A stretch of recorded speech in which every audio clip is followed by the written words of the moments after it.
best steps to take when a debt collector calls you. Today we're going to talk about 6 things that you can do in order to make sure that you are prepared when a debt collector calls.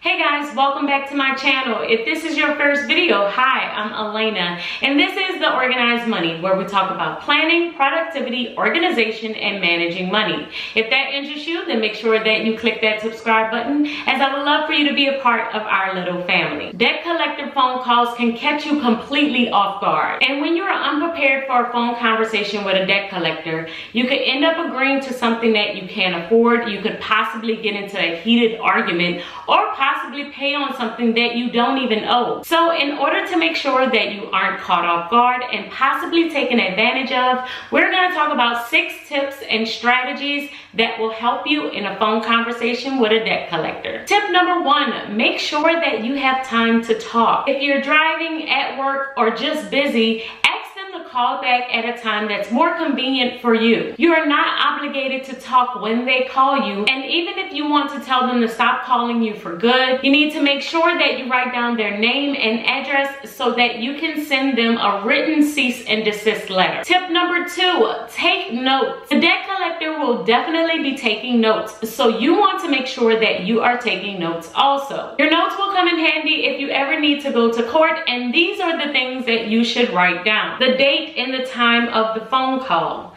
the name of the debt collector, the name and address of the collection agency, the amount that you allegedly owe, the name of the original creditor, and everything else that's discussed in the phone call. And make sure that you keep your notes in a special place so that you are able to keep track of them if you ever should need them. Tip number 3, ask the collector to send you some information on the debt. You could say something like, I don't believe that I owe this debt. Can you send me some information on it? Now, the collector will need to verify your address in order to send you information on the debt, but that's okay to give them your address because they could get it from the credit bureau anyway. But just remember not to say anything that makes you liable for the debt. And that brings us to tip number 4. Do not admit to the debt. Think of this call as an interrogation where you are innocent until proven guilty. Don't make any payments or any arrangement of payments until that you are able to verify that this debt is yours. And also make sure that the collector can collect on this debt. Unfortunately, it is not uncommon for debt collectors to make up debts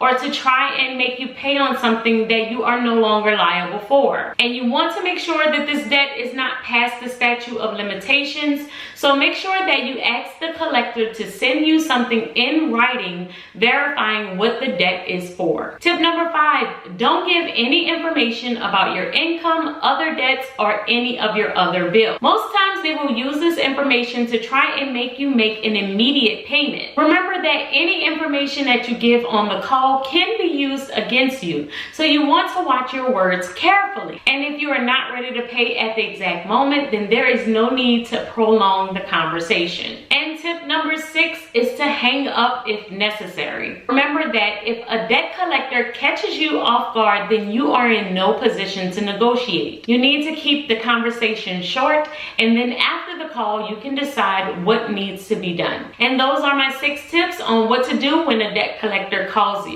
I'm going to be doing a couple of other credit related videos, so make sure that y'all stay tuned for the next one, which are the 5 things that debt collectors cannot do. If y'all like these type of videos, make sure that you give this one a thumbs up. Make sure that you head over and follow me on Instagram at The Organized Money, and I will see you guys in the next video. Until next time, guys, bye.